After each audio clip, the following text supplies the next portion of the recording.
Chef de ménage.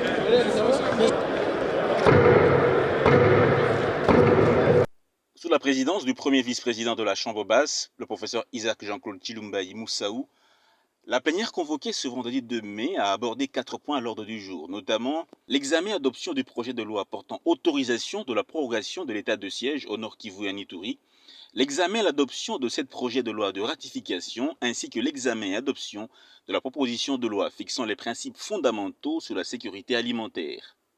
À l'ouverture, la plénière a procédé à l'examen et au vote du projet de loi portant autorisation de la prorogation de l'état de siège au Nord Kivu et en Ituri, présenté par le ministre d'État en charge de la Justice et garde des Sceaux, Constant Moutamba. Le deuxième article concerne l'abrogation des dispositions antérieures contraires. Et enfin, le troisième article concerne l'entrée en vigueur de la loi portant autorisation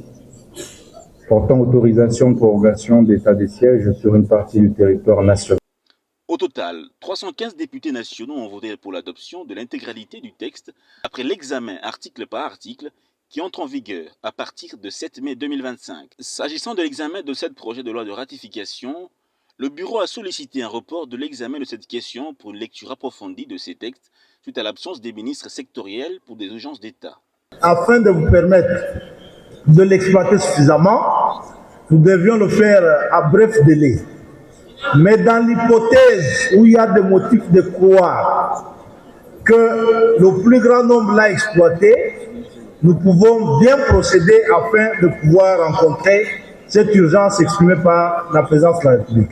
En outre, le rapporteur Jacques Njoli Esengekeli a relevé les soucis de procéder à un examen approfondi de ce collectif législatif composé de cette loi qui devrait être présenté respectivement par les ministres des Finances, de la Justice et garde des Sceaux, des ressources hydrauliques, électricité, des finances, de la formation professionnelle ainsi que celle de la culture, art et patrimoine. Votre bureau a eu à avoir une vraie session, la session de septembre. Il a souligné la décision prise par le bureau lors de la conférence des présidents, conformément à l'article 152 alinéa 2 du règlement intérieur, de programmer la proposition des honorables Alex Katembo et Kambale Moale après le dépôt de textes similaires proposés par l'honorable Pascal Mongo. Au cours de cette plénière, les élus nationaux ont également voté le report de l'examen de la proposition de loi fixant les principes fondamentaux relatifs à la sécurité alimentaire en RDC.